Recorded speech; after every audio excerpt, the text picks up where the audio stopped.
and go.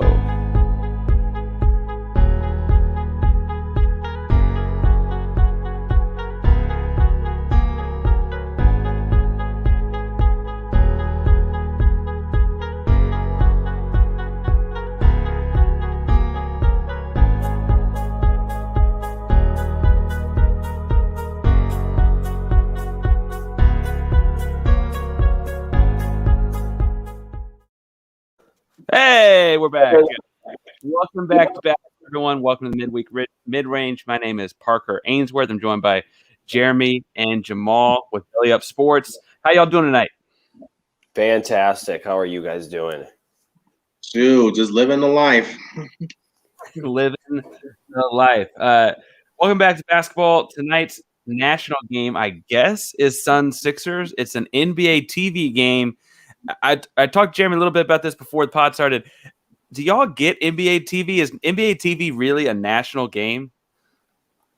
It depends. I guess. Well, honestly, it depends on what part of the country you're in. But I would consider it a national game, especially now. I mean, most of the national games that you think about, it's Wednesday night, it's Saturday night, Sunday afternoon games, and of course the TNT premiere on Thursday. So I would consider it. It isn't. It isn't. It is because it goes from your regularly scheduled broadcasters to whoever NBA TV puts out. There's a little bit more around it, a little more production value. But if you have to pay extra that doesn't come with your regular cable package, if you're a cable person, is it really national TV? Is NFL Network Thursday night games before they partnered with Fox? Like, were those really national TV games? Half the population maybe got those games. Fair enough. I just think it's interesting that I was scrolling through ESPN trying to figure out what game we're gonna talk about. Oh, Sixers Suns. That's a great game. Chris Paul's playing great. Joel Embiid's playing great. That's a fun matchup. And it's not. It's on NBA TV. So low key, I've got it. But I don't know that everyone's got it. Yeah, I'm telling Parker that I'm watching the Warriors game. Just is Steph gonna get 30 again?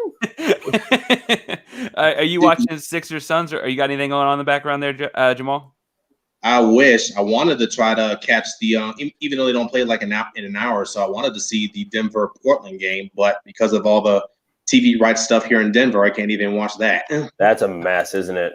Yes, it's ridiculous.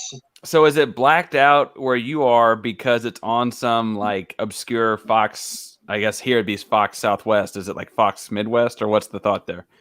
No, so a couple years ago, they actually had it on Altitude TV, which is the local station for all sports as far as Denver is concerned. But Stan Kroenke, for whatever dumb reason, decided, so now most of the casual fans of the Avalanche, the Nuggets, the only local team you can really watch is the Rockies, and that will bore you to tears. Nah, I love the Rockies, though. Why you get the Braves jersey on right now? We're playing the Yankees. That's a win these days. Don't tell my co-host of my other show, Shaka Cummings, but that's a win normally. All right, so we're gonna dive into a little bit of hot tea, cold brew early tonight because we got a few fun topics. Hot tea, cold brew is brought to you by Yeti coolers, cups, and koozies. Yeti is the go-to shop for keeping things hot or cold, just like these NBA stories. Yeti is based out of Austin, Texas. Check out the links in our social media handles for all your insulated needs for tailgating, camping, and daily life. Yeti is built for the wild. Now, I say this every time, and for those people that have watched every episode, they're probably tired of me explaining that the hot tea, cold brew thing is based on that old Kermit the Frog meme where he's sipping hot tea and give you that look something funky's happening over here. And so some of these rumors and stories are could be piping hot, and some of them might be ice cold, more like a cold brew coffee in the morning. Although I will maintain, while we had some listeners say that was the better move, in the South we drink cold tea too. So maybe it's anyway. As we look at these few things, I want to remind people that Yeti Cup can keep things hot for 6 to 8 hours and cold for up to 24.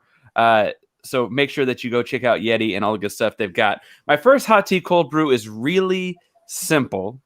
It makes a very large city maybe very happy. Jamal, hot tea, cold brew, are the Knicks for real? Ooh, that's a tough call because I've been keeping tabs on them the last couple of weeks, and they have really played some great basketball.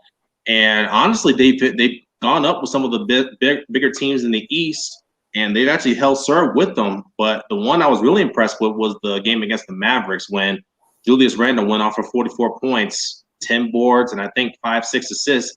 He's only the second Knick since Bernard King to have those numbers. So that, and whenever you mention with Bernard King, you doing something.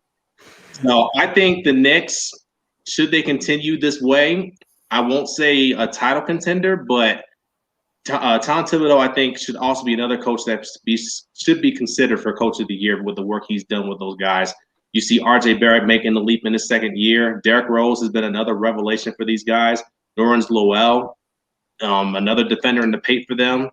Of course, Julius Randle, honestly, should be considered for at least a bottom tier MVP, in my opinion. So are the Knicks back? Remains to be seen. But as far as right now, it's a very dangerous team. So right now, I mean, and literally right now, they're at halftime and they're in a neck and neck. They're down 2. It's been a close game with the Atlanta Hawks. Jeremy, what do you think? Hot tea, cold brew. Are the Knicks for real? They're for real in a sense, right? This is the New York Knicks we're talking about. When's the last time they were even semi for real? The Melo team in 2013. This Knicks team, they're back. If the season ended today, which we never, as we learned last year, that's not a crazy saying anymore. If the season ended today, they're going to Atlanta to play the Hawks. Well, if they win tonight, then they'd be the 4 seed. They play in New York. They're beating the Hawks in the first round. Tom Thibodeau is not letting Trae Young beat him. He is disgusted by the way Trae Young plays, and his defense will not allow for such a thing. Coach of the Year, most improved player, Julius Randle, maybe even third-team All-NBA Julius Randle. I'm getting a little ahead of myself. Haven't ran through the All-NBA rankings, but if we're talking win a playoff round, the Knicks are for real.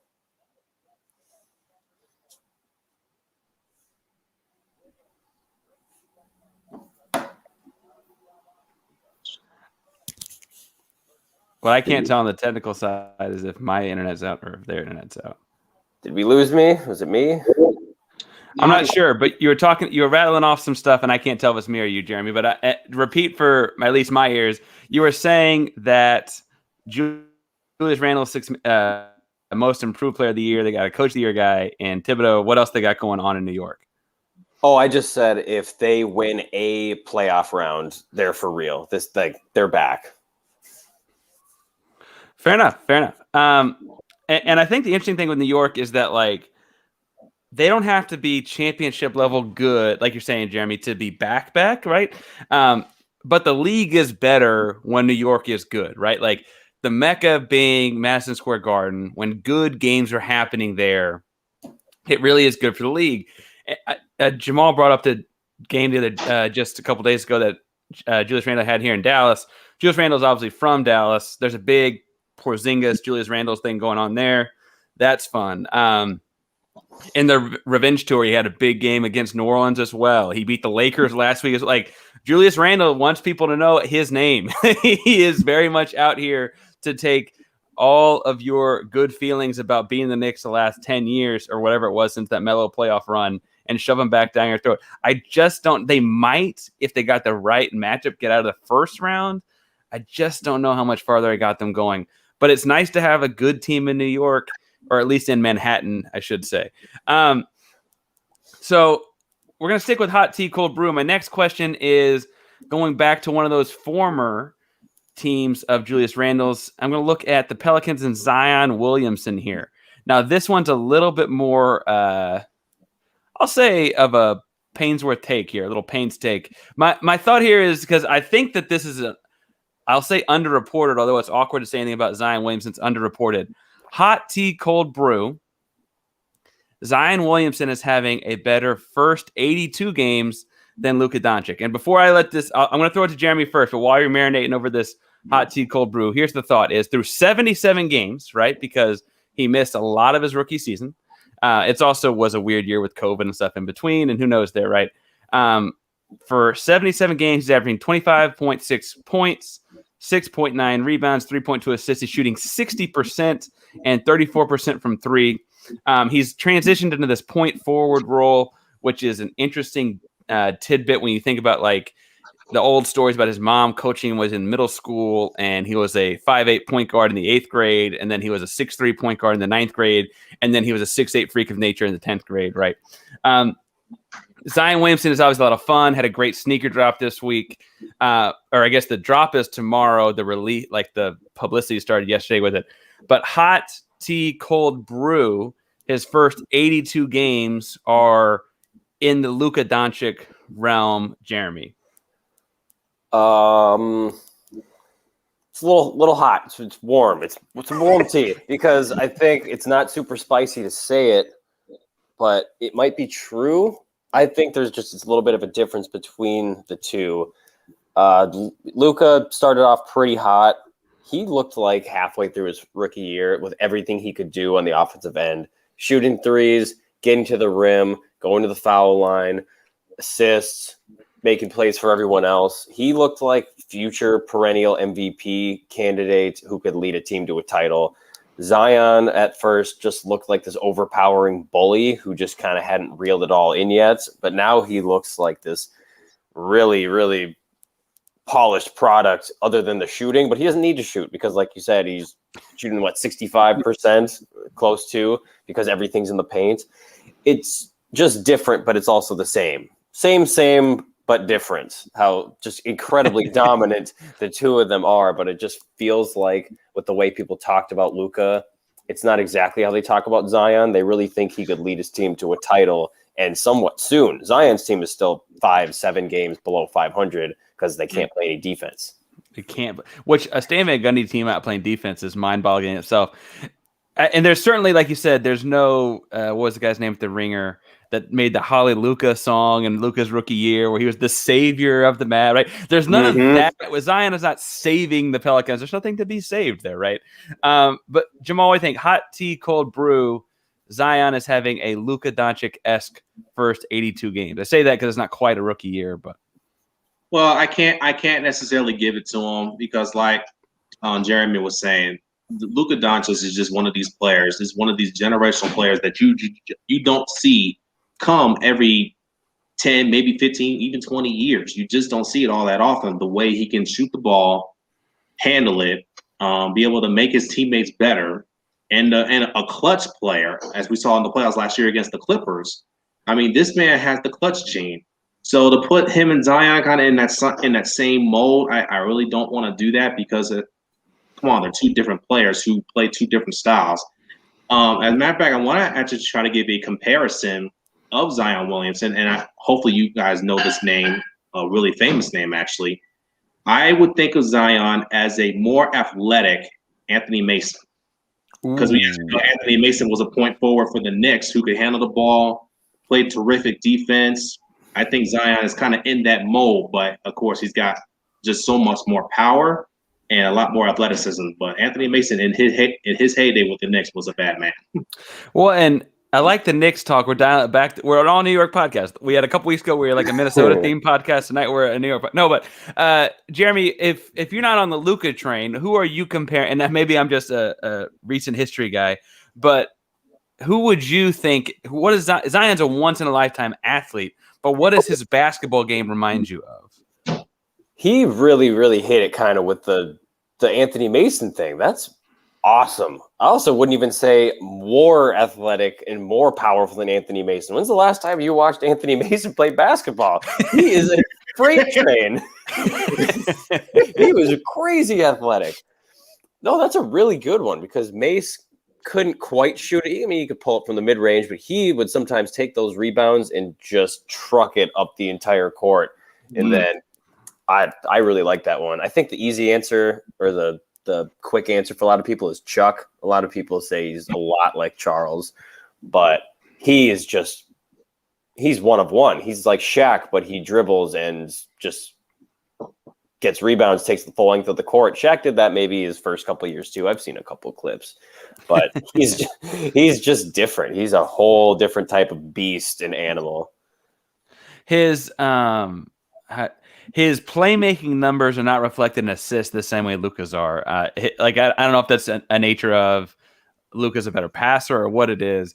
The Anthony Mason thing's a lot of fun because I went to weirdly, I think Anthony Mason and this guy are a lot alike. But I went to Larry Johnson, Grandmama. I don't know why I thought that was a similar comp. Mason's probably closer to being built like Zion than, not that Grandmama was little, but it's just that was the comp I was thinking in my head.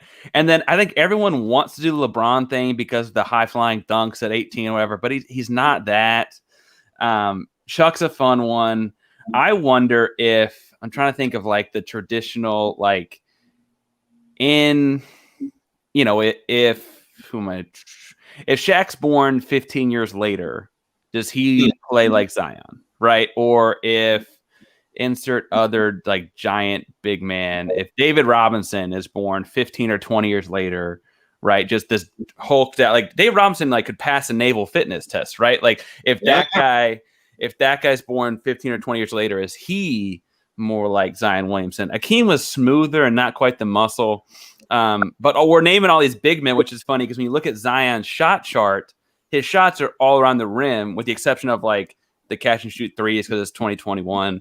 They're all around the rim like he is a center, even though he's listed as a power forward but brings the ball up. It's a different deal. Did y'all see pictures of these sneakers he's dropping tomorrow? I did. What were you gonna say, Jamal? I actually haven't. I haven't got a chance to look at it.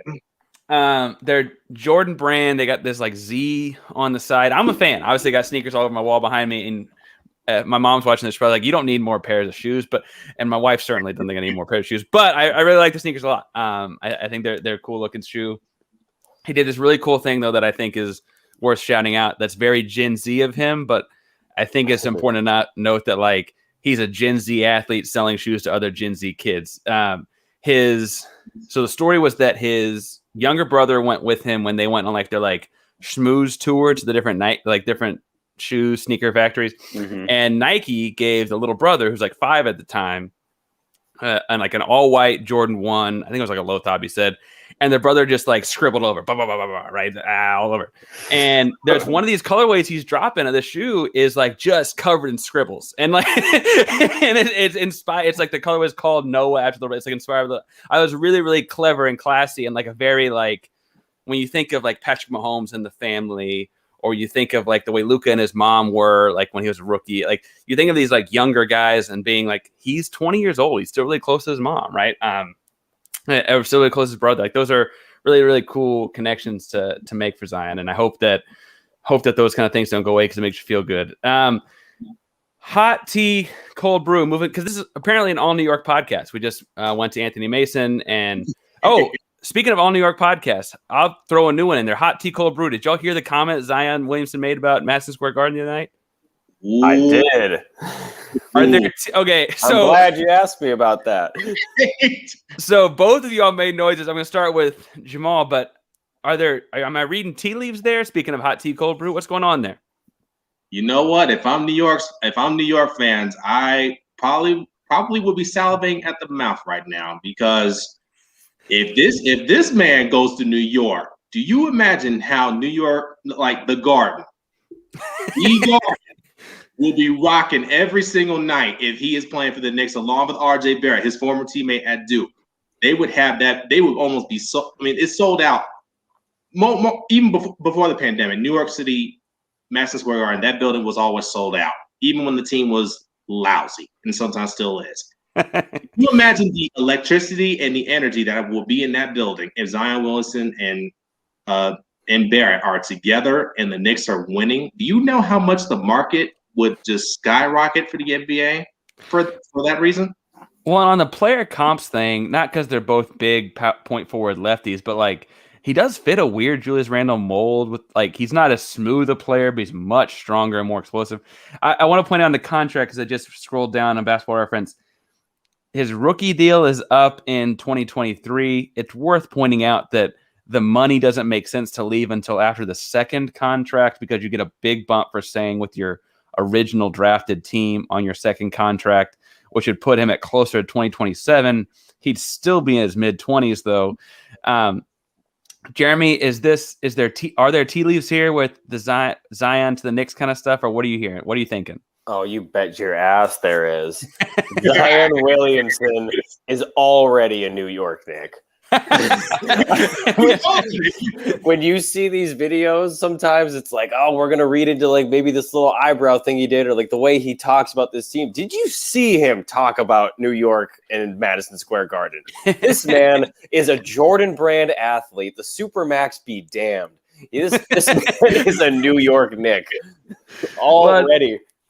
The funny thing is that if you go back to when the ping pong balls were working and we knew he was going to be the number 1 overall pick, right? There was like a brief second where like the Knicks had a top 4 pick and they cut away and went to commercial before they revealed the top 4.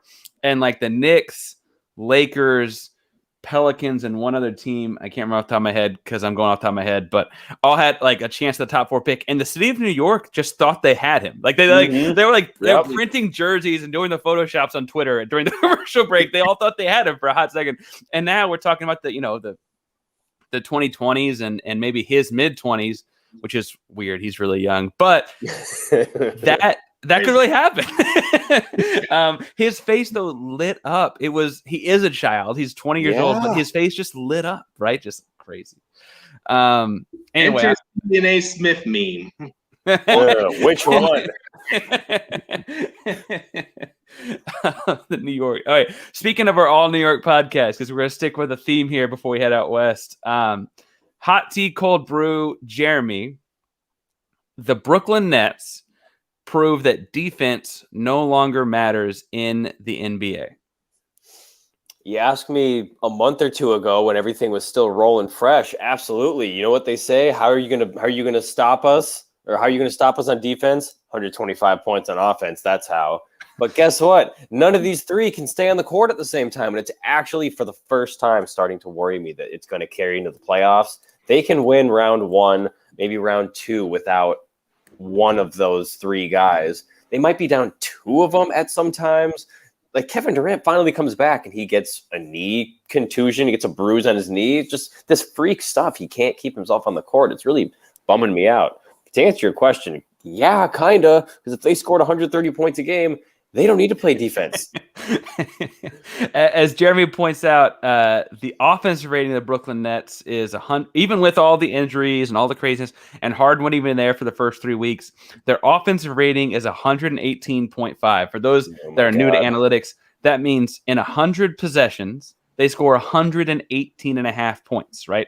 And 100 possessions would be like on the high end, but not the most ever in an NBA game. Their defensive rating is 113.8 points, which their offense rating is the top of the NBA, and their defense rating is 26 of the 30 teams in the NBA. And that hasn't changed in maybe 2 months. They've been the 2 ends. They are currently second in the Eastern Conference, so that could shake out literally different day by day.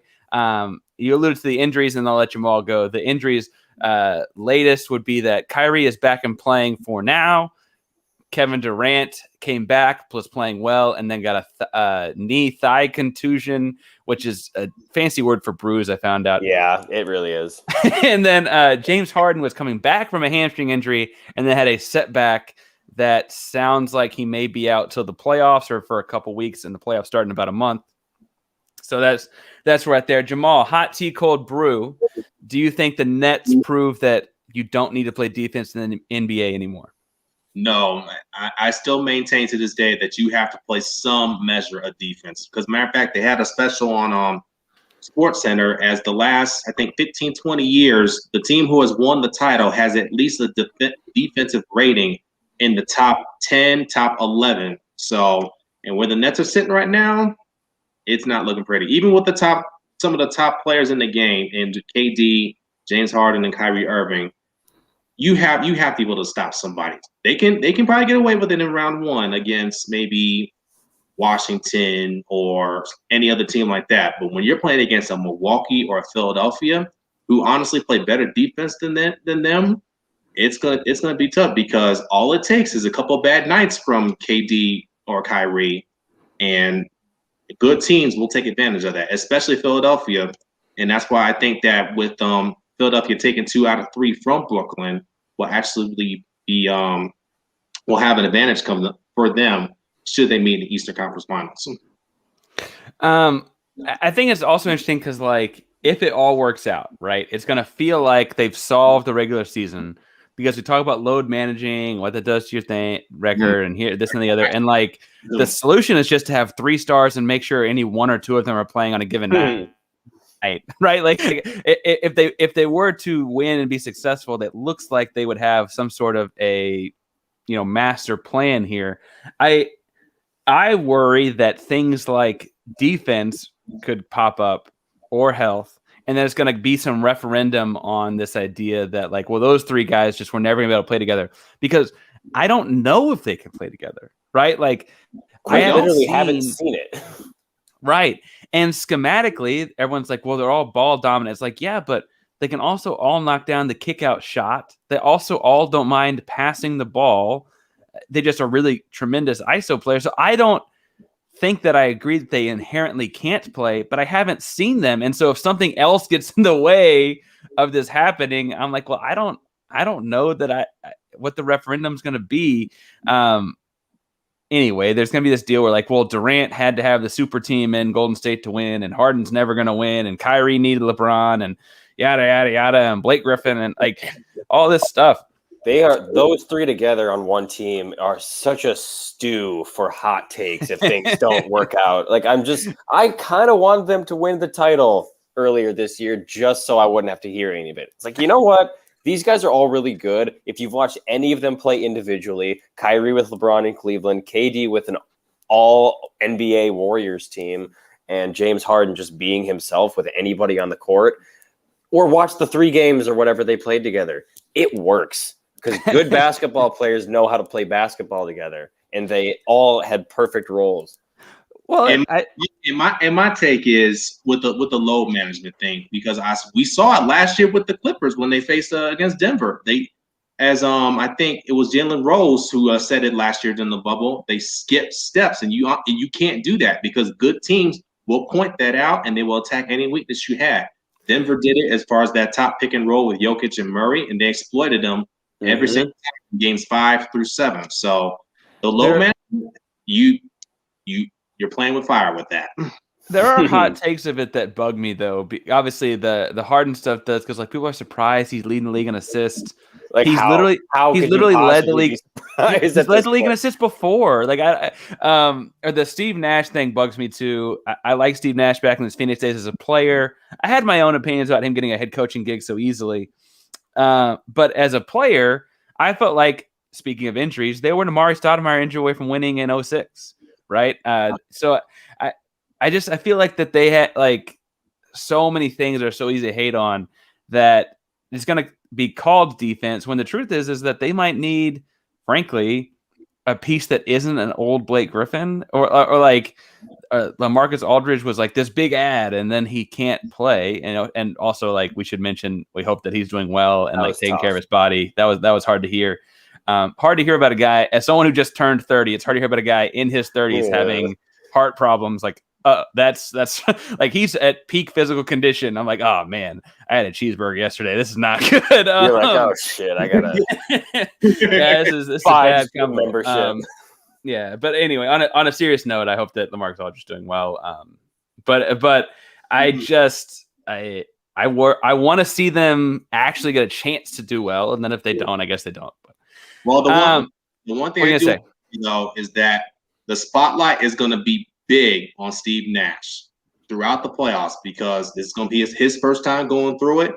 And the minute that things don't go well, there's going to be a lot of eyes looking at him. His eyes are going to be looking at the guy down the bench, Mike D, because he's been there. Mike, what do you do? Mike, what do you do? They've been there together. Yeah, they have. All right. My next, so this has been a very New York heavy podcast. Let's head out west. Next hot tea cold brew is jumping on what might be my favorite story of the week. Have you guys heard about Lakers Twitter and Vivian? Heard about it, but I could use a refresher. I know there's a catfish situation. So there's this Twitter. So, each team has their like Twitter sphere with a bunch of important people in it that are just really people with a Twitter account, right? Like, and through more and more means, whether it's podcasts like these or whether it's the Locker Room app or different things, those people are getting more faces, and it's becoming more and more important to like actually get to know these people. They're having more of a like actual influence in like the sports talk and sports discussion, which on its whole, as three people sitting on a podcast with Belly Up Sports, I would say is a great thing. However, I look at this article this week on Vivian Flores of Lakers Twitter, who in some deep diving of her Twitter, is probably not named Vivian Flores. There are ties to the account that may have been at some point a male running a Oakland Raiders account back in like 09, 10, 11. The person that is claiming Vivian, air quotes, went missing. Another member of Lakers Twitter was going crazy, asking people to help find Vivian, and this is serious, and oh my God, da-da-da.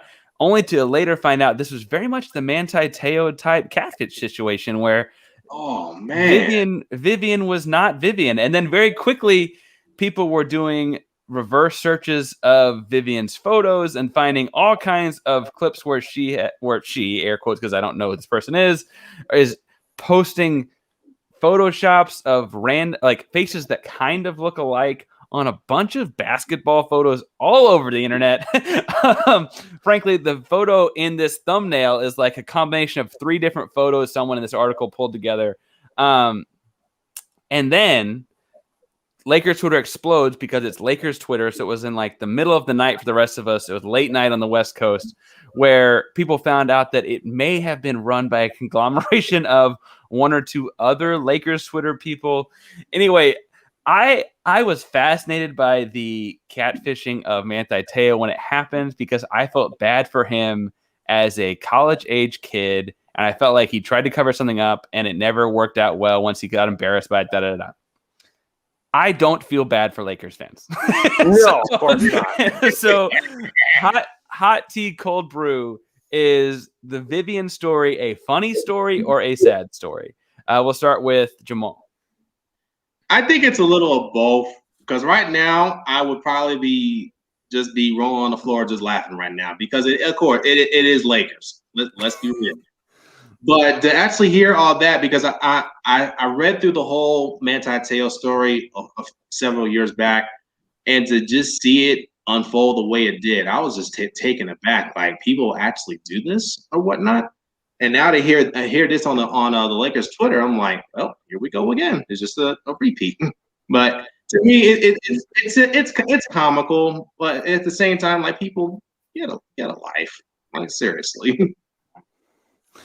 Jeremy, you may be new to this story. Do you have any takes on the Vivian Lakers fiasco? Kind of. I mean, as long as nobody was really like hurt or like really badly hurt in any of this, it's funny. We haven't gotten a good catfish story since the Manti Te'o one, and like there are still jokes whenever we can get them off about the Manti Te'o thing. It really didn't help that guy and his team got waxed in the national championship like a week after it came out. Yeah, all the jokes about like he was tackling his girlfriend because he missed a bunch of tackles. So that he got signed by the Bears practice squad this past season for something, and it's just like I'm looking for jokes because somebody's gonna have one. Anyway, there's more unfolding on this story. Some of the accounts that are big in Lakers Twitter, like Josh Toussaint, or there's one that's I think it's just Kings with a bunch of S's or like I don't know.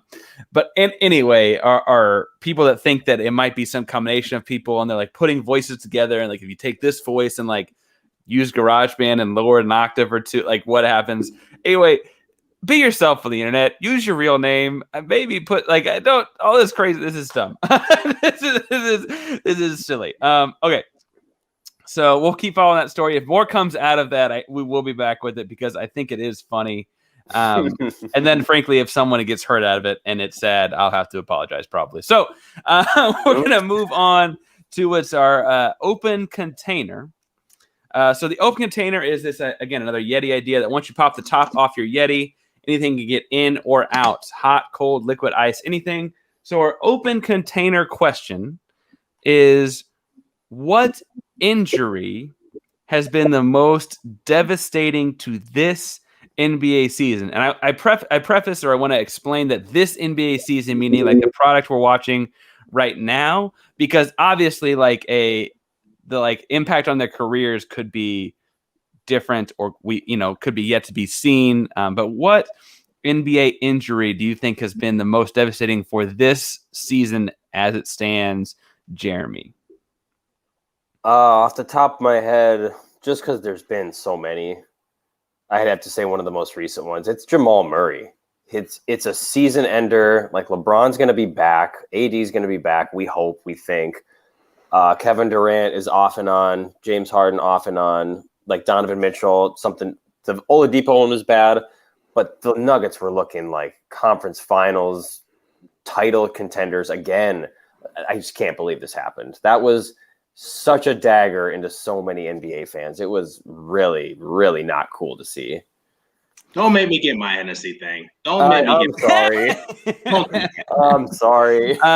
Jamal, were you also thinking Murray, or what were you thinking? So, yes, I am thinking Murray, but also Durant being in and out, because as we know, an Achilles is very hard to come back from. But an ACL is even tougher, especially in basketball and in football too, which is another sport where that injury occurs the most, because you got to do a lot of cutting, a lot of zigzag and all movements or whatever. It just puts such a toll on your legs. And when I saw when he went down in San Francisco, my heart just crumbled, because I felt like the Nuggets, they had everything that you could possibly want. You have an MVP caliber player in Jokic, Murray, who was starting around in the form. You just bring in Aaron Gordon. Like, I honestly thought the Nuggets had all the pieces in place to not only take down both LA teams, but also to take on Utah, because we played Utah pretty well the last couple of years. But to see this happen at the timing, right with the playoffs right around the corner, like, it's just devastating. And I just hope that we don't have another Derrick Rose situation, because even though he's back now, it's clear to see that Derrick Rose is not the same player he used to be. So I'm hoping that fate does not befall on Jamal Murray. I see way too many parallels with that one and the Derrick Rose one, because it was last minute of the game. They're losing. I mean, the Bulls were winning. It was the playoffs, but with the playoffs so close, you're going to miss him for next year too. It feels like the momentum of this entire season, even with an MVP on your team, has just gone like, well, we're not winning the title. You guys are just taking jabs one another, because Jeremy brings up Jamal Murray ahead of Jamal. Jamal ties it to Derrick Rose, which goes back to Jeremy. Like, this is a back and forth pain circle that I am, frankly, as bad as the Rocket season's been, glad I am not a part of.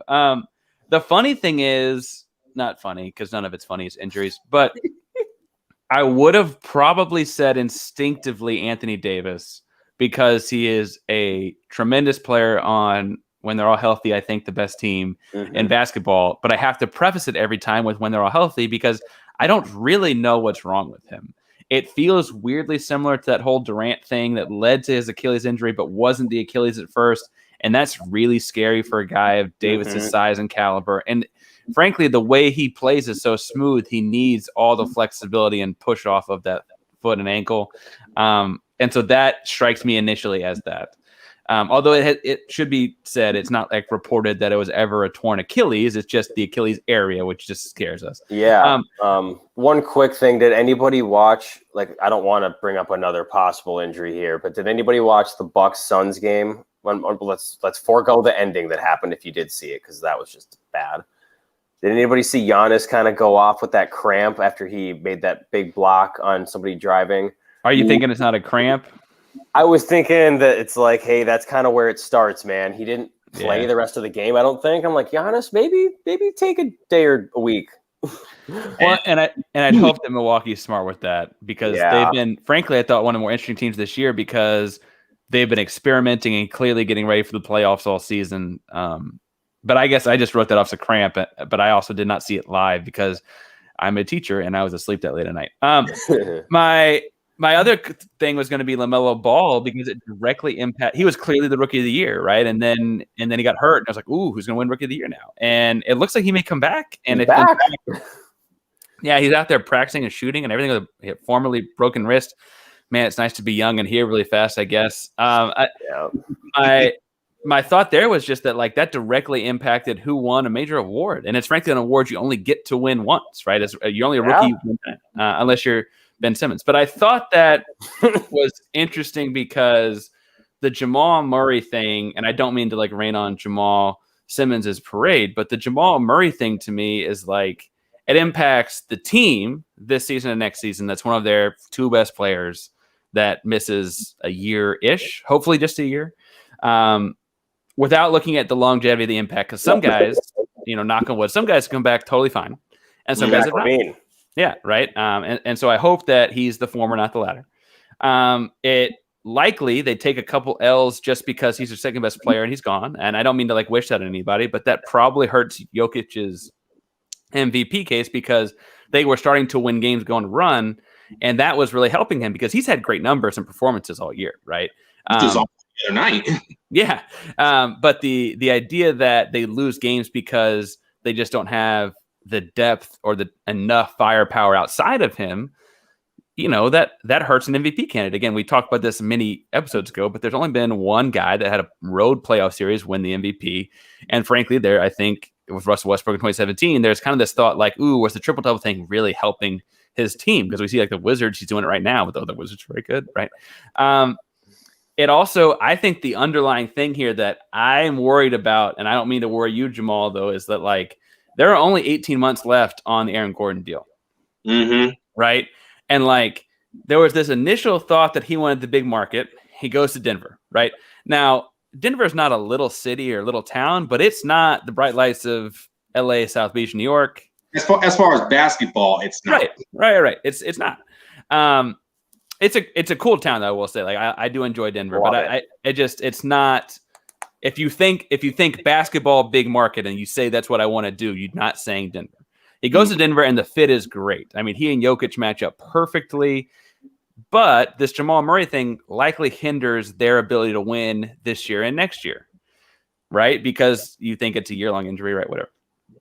Does that mean that the essential, like that trading and going all in on right now for Aaron Gordon, is he going to be frustrated at the end of that 18 months and say, why am I staying here? Right? Like when the truth is that it wouldn't take too much deep dive to realize that the reason that it's been frustrating 18 months is because Jamal Murray's gone, but he's not a young pup. He may, does that mean that this all-in move for Aaron Gordon right now leads to him leaving because he didn't want to stick around with the team that couldn't win when Jamal Murray went down? And then it's like, well, they had RJ Barrett and what da. Anyway, I worry that that's going to be a big impact injury both this year and beyond. And so it's an interesting one to look at.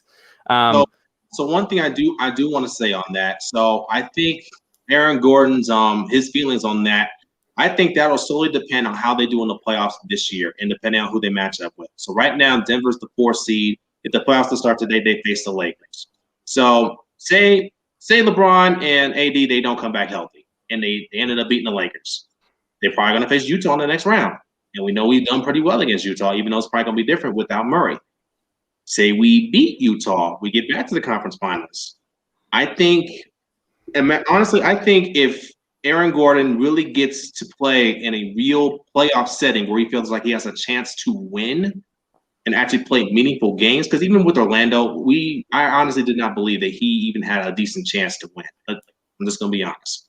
But I think now with Denver, now he has a legitimate chance to actually make an impact because now he's playing in more meaningful games. So I want to see how the rest of the season unfolds, and then also see how Murray will progress coming back from that injury. Because we've seen players come back sooner than a year, sometimes later in the year. It just depends on the body type. It depends on the type of player he is. So he's not Murray is not a leaper like Derrick Rose was when he first had those injuries. So it might be a different case for him. We don't know. But I think if Aaron Gordon really wants to find out what it is to really win, I think he'll stick around. But the problem is, with it only being an 18-month rental, the Nuggets still also got to see if they can take care of MPJ. His extension is going to be coming up pretty soon. So there's going to be a lot of pieces. Jeremy. Yeah. we talk about this, Jeremy, as like an injury that impacts this season. There's a lot of fandom within Belly Up Sports for Jamal Murray, and so I think that's part of the reason it's like somewhat solemn to talk about. And I don't mean to like be the bearer of bad news, but it looks like Trae Young just rolled an ankle fairly badly. Jesus Christ. They just won't stop. Without knowing anything about that, besides he got helped off the court by his teammates, Jeremy, do you think that there's a longer-term impact on the Nuggets outside of Jamal Murray, or am I making too much out of it? Well, you might not be. 18 months is a long time, and even if they have a solid run in the playoffs and they start next year and things aren't as fun, Nikola Jokic isn't MVP again, and Jamal Murray looks like he's not going to be back for a while. You can really start to think and get your foot out the door. Also, I think the Nuggets are going to find out and did find out pretty quick what happens when Aaron Gordon goes from your fourth best guy to your number 3. Played 22 minutes on Monday, had 2 points and a couple rebounds. Yeah. Well, and the shame is that before the injury, they were like 7-1 or like they were really good. They were rolling. And the truth is that Aaron Gordon's fears or frustrations wouldn't be from what the product is, because even a not 100% Jamal Murray after the injury will be better than, what they got going in without Gary Harris and RJ Barrett behind. And now that those guys are gone, like he'll be better than that, and certainly better than they had in Orlando. Anyway, I wonder if there's potential, because I don't mean to play devil's advocate, Jamal, but you have them playing the Lakers in the first round. They're 2.5 games up, and it's a 4-5 matchup. So even if they flip spots, right, they just go to the other team's home court. You have them, if they beat the Lakers because the Lakers don't have guys, and then they go and play the Jazz because they match up well with the Jazz, and then they get the West Conference Finals. Inverse of that is Davis and LeBron are back, and their butts get swept, right? Like real, like, and I don't mean to be, but inverse of that could also be like very, very frustrating, and like that's no fun, man. No, it isn't, and honestly, that's just the reality of the situation, and that's just the hand you're dealt. I was going to say this too, as we were talking about the parallels, how obviously this didn't happen in the playoffs, so it wouldn't be the same. But like the number 1 seeded Bulls lost to the Sixers that year because they were so crushed by the weight of Derrick Rose getting hurt. They're like, we are effed, and then they lost 4 games in a row. Well, and frankly, I think it's a kudos to Jamal Murray that we're comparing him to that Derrick Rose. That guy was tremendous. Yes, we're gonna move into what's called the long 2. The long 2 is a mid-range jump shot. This is the midweek mid-range, and the mid-range jump shot is a long 2-pointer. It's hated by some analytics nerds like my old man Daryl Morey, and it seems kind of silly to some people because it's not as high percentage as a layup or a dunk. It's frankly not that different a percentage for most people as a shot worth 3 points, which is 150% of the points right behind the line, behind you when you take one. But to us, it's our shot. It's the midweek mid-range. And so my long 2 for you all is looking at this soccer situation in Europe. And I'm going to summarize it really quickly in a second, but soccer and soccer leagues in Europe are very famous for this idea of promotion relegation, right? And it's kind of their prevention on tanking.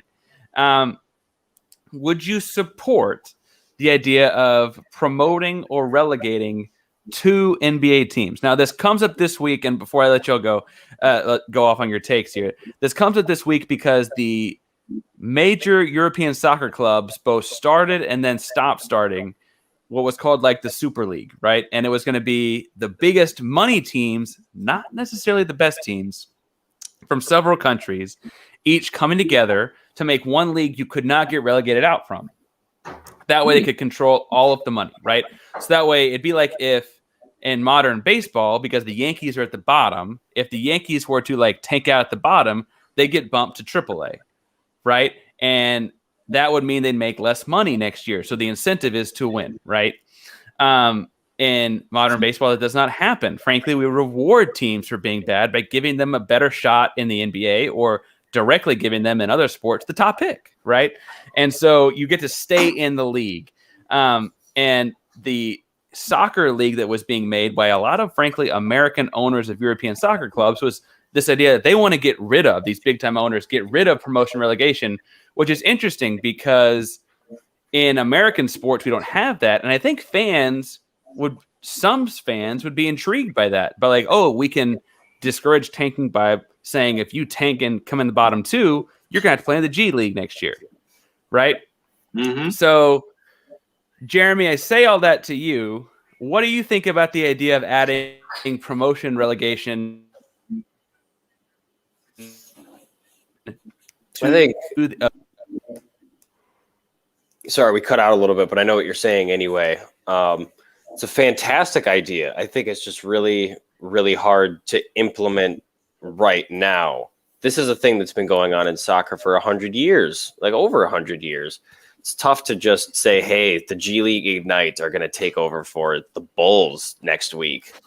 Like, it's kind of tough to just do that. But it's a perfect system, and the Super League people just are trying to ruin a perfect game and say, we fixed it. Well, and it's not to be like anti-American. It's all American owners, not all, but a lot of American owners are heading over there trying to implement this American system. Jamal, what do you think about? Is the NBA a super league? Do we need to go to this promotion relegation system? Honestly, I would be all for it because I'll be quite honest.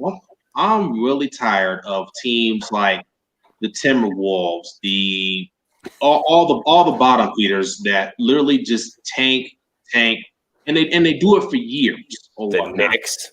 Yeah. Well, until now, they get a pass this year. They get a pass.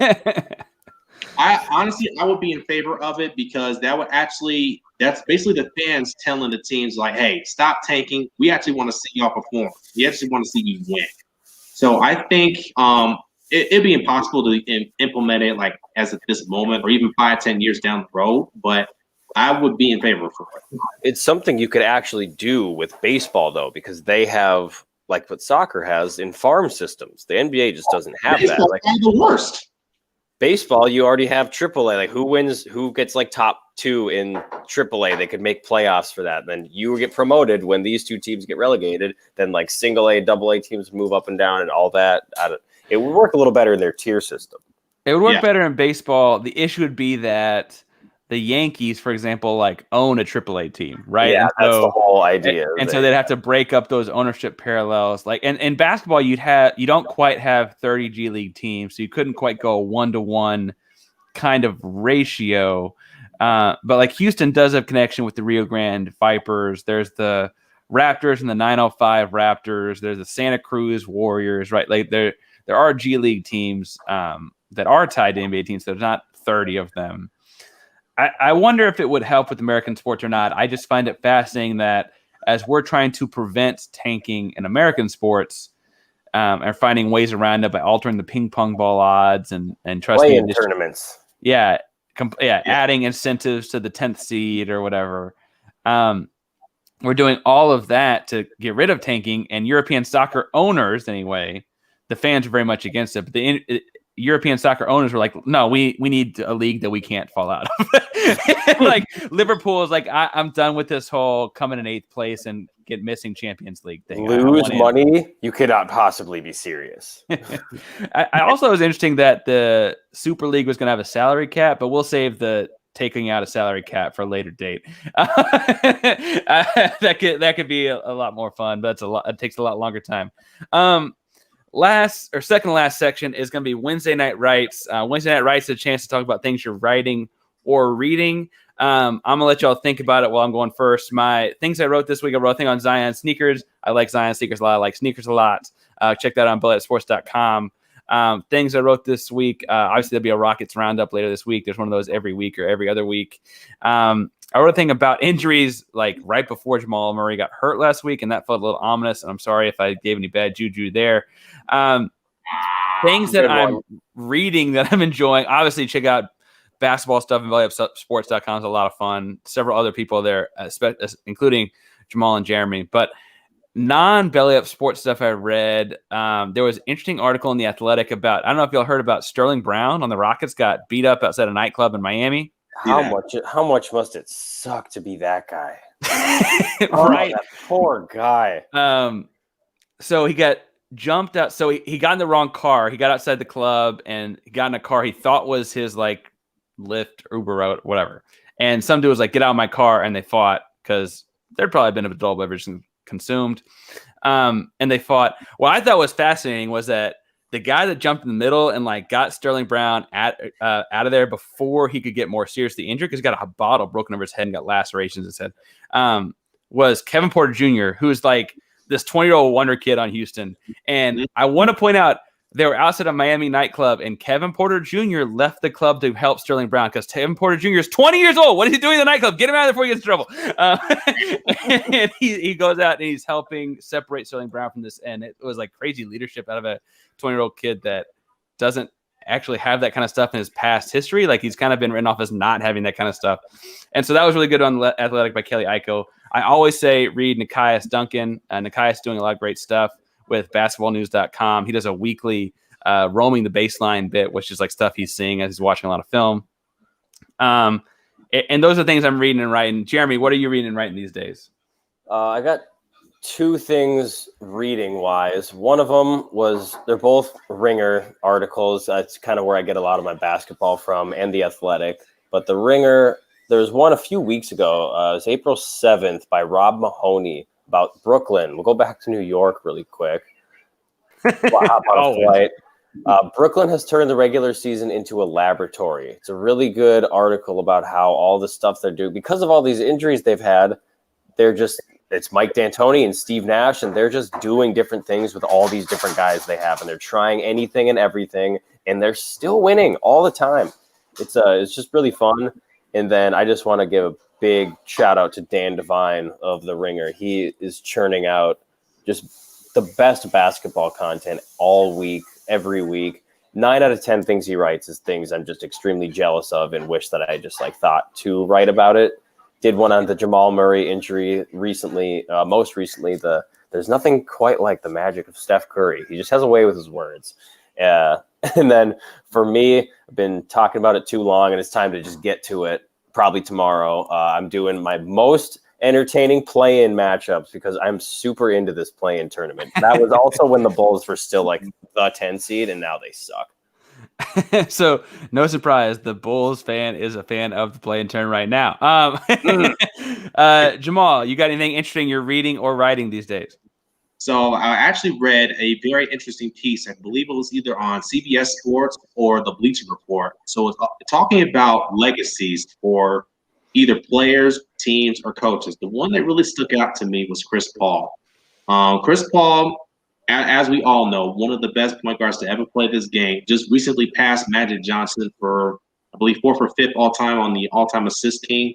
Mm-hmm. And it's really interesting because he's one of these players where we don't think of like a finals moment or whatnot, but I think this season with the Suns, if they should happen to get to the finals and let alone win it, I think it changes the narrative with him, because whether he wasn't really getting along with James Harden in Houston, or he couldn't win the big games with the Clippers, and then the help came this close to beating Houston last year with a very young OKC team. I really have a feeling if Chris Paul and the Suns somehow win the finals, I think it will change his narrative for good. Because he's already a Hall of Famer, but I think that championship would really help him. The guy that reminds me of so much, and people in Dallas think I really hate him, and frankly, when I was a teenager, I probably did, but was Dirk Nowitzki, right? Mm-hmm. Dirk Nowitzki, if you take away the 2011 playoffs and finals run, is kind of a historic choker, right? Yeah. Like the way that 06 and 07. 07, man. You go to 09, the Lakers too. Like all of that was his legacy, was this big, somewhat soft European big man that couldn't win the big one. And then 2011 happened, and he's like a city's champion that stayed in the city for 20 years, right? Like now he's the guy that stayed home for 20 years and brought Dallas this. So Chris Paul wouldn't have stayed home because he's been all over the league, right? But it certainly would change the way, and the same pendulum swing that we saw with Dirk there. People in Dallas think I hate Dirk, and again, like as a teenager, I probably did. But I was a teenager, right? Teenagers do dumb things. Anyway, last but not least, we're going to get to our buzzer beater. Our buzzer beaters, you got 24 seconds to get off a take. They usually go pretty quickly, and I'm kind of batting 500 these days. I'm about 50% of whether or not I make it. Jamal, though, has always been on the money. Jamal, are you ready to go, sir? Yes, I'm ready. All right, I got my timer ready. I'm gonna click go and then hold up the screen in 5, 4, 3, 2, and go. So, ladies and gentlemen, once again, I have to say, keep your watch on the Phoenix Suns this year. They've reached 40 wins for the first time since 2013, 2014. So this is really a dark horse team that I really, truly believe can get to the finals, even past the both LA teams, Utah. It does not matter. Monty Williams is still coach of the year, and James Jones will be the executive of the year. Mark it. Mark it. We got 24 seconds down to the beat. All right, Jeremy, do you have a 24-second take on when you can try to get off in 24 seconds? I do. It is not basketball related, but it is jersey related once again. Ooh, okay. Yes. I'll count you down, and then I'll show you the timer when I click go. Ready? 5, 4, 3, 2, 1. The NFL just changed its jersey rules where all these like running backs, receivers, defensive backs, they can wear single digit numbers like 1 through 49. It's dumb. This is not college football. That's amateur hour. It's Bush League. I don't need it. There's no more 80s in wide receivers anymore. It's like the 3-pointer is taking away my 2-pointer with all these single digit wide receiver numbers. I hate it. It looks bad. That was the most I watch football north of the Mason-Dixon line, because in the South it's all college football, right? And so it's all it's all there are like teams have 2 of each number 0 through 9. Keep that shit in college. This is not amateur hour. There are rules here. All right. Not anymore. All right. I am so in the minority on that one.